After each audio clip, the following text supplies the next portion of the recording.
noite, senhores. Vamos para mais uma leitura aí, mais um dia. E para quem está no YouTube assistindo, amanhã tem live. Vocês ficam pedindo aí as lives. Bom, hoje vamos ler 1 Coríntios 15, versículo 35. 1 Coríntios 15, versículo 35. Não, vamos ler o versículo 29, que é o versículo que fala: o testemunho é a prova da ressurreição. Vamos ler. Se não fosse assim, o que ganhariam aqueles que se fazem batizar em favor dos mortos? Se os mortos realmente não ressuscitam, por que se fazer batizar em favor deles? E nós mesmos, por que nós nos expomos?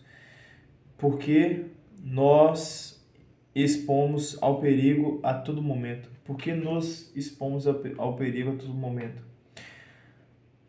Diariamente estou correndo perigo de morte, tão cedo, irmãos.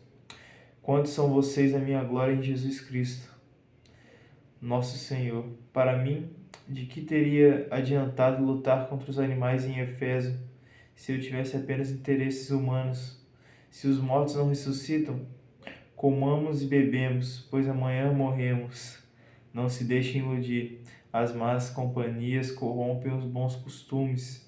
Voltem a viver a vida séria e correta e não pequem, pois alguns de vocês ignoram tudo a respeito de Deus. Digo isso para que vocês sintam vergonha.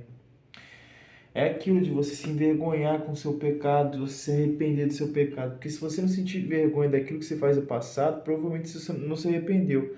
Porque todo mundo tem pecado sujo, vergonhoso, nojento. E as pessoas se envergonham dos pecados, na maioria das vezes, né? Se você não se vergonha dos seus pecados do passado, tem algo de errado aí, irmão. Será que você realmente se arrependeu dos seus pecados? Bom, eu sinto vergonha de todos os meus pecados. É uma vergonha absoluta ali, que é uma vergonha que faz, como posso dizer, faz você querer que aquilo do passado nunca tivesse acontecido, que aquilo fosse apagado da sua história. E tem como aquilo ser apagado, né? Quando seu nome é colocado no livro da vida. Aí você ganha um novo nome, seus pecados são limpos, você fica limpo como a neve, branco como a neve. E os seus pecados caem no lago do esquecimento, como os mortos. Bom, aquele que se arrepender verdadeiramente de coração será salvo, né? Aquele que se arrepender verdadeiramente dos seus pecados, pedir perdão, seguir os mandamentos e seguir a Cristo, será salvo. Aquele que crê será salvo. E o crer, vocês já sabem o que significa crer. Bom, bem claro aqui o testemunho à prova da ressurreição é ele meio que falando: se eu morresse e fosse o fim, não tivesse mais nada, eu poderia fazer o que eu quisesse, viver sem pensar no dia de amanhã, acordar, comer e beber sem ligar para o depois, não ia trabalhar porque não tem motivo para eu trabalhar, não tem por que eu trabalhar, por que eu vou fazer isso? Mas você tem que comer, você tem que pagar suas contas para sobreviver. Não, para quê? Vai mudar o quê? Eu vou correr atrás de um sonho, eu vou dar o máximo para ser bom aqui na Terra, para quê? Não ser bom achando que eu vou ser recompensado por ser bom, mas ser bom porque a árvore boa produz bons frutos.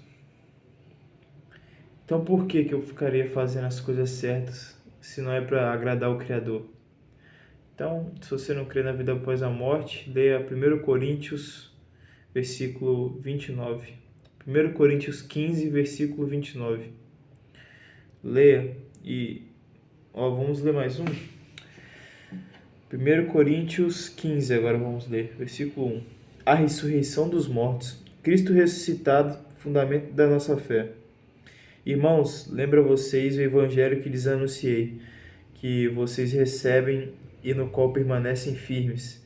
É pelo evangelho que vocês serão salvos, contanto que o guardem do modo como eu lhes anunciei. Do contrário, vocês terão acreditado em vão.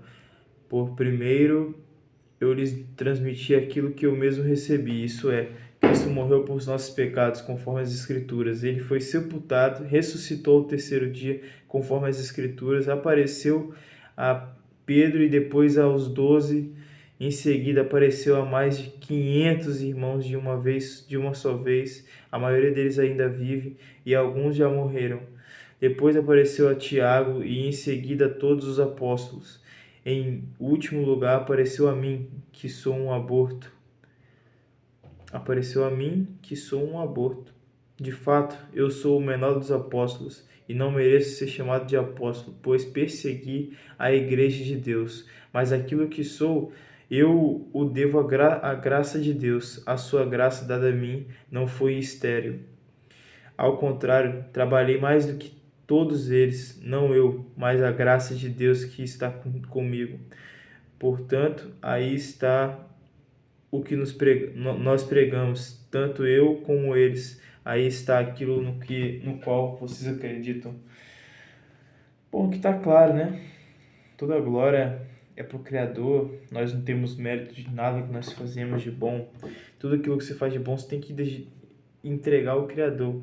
Suas atitudes, suas decisões boas, o caminho bom, o caminho estreito. Quando você toma esse caminho estreito, que é o caminho mais difícil, quando você passa por ele, a glória tem que ser para o Criador, por te abençoar, por te dar a glória ali, para você poder ter força para poder passar por aquilo, né? Toda honra e glória ao Criador, irmãos. Nós só somos capazes se Deus estiver conosco. E enquanto estamos vivos, Deus está conosco e do nosso lado, sendo nosso advogado. E é isso aí, eu quero só ler o Evangelho mesmo hoje. Não vou prolongar muito, não vou me alongar muito aqui, mas espero que vocês tenham entendido aí. Muito obrigado, boa noite.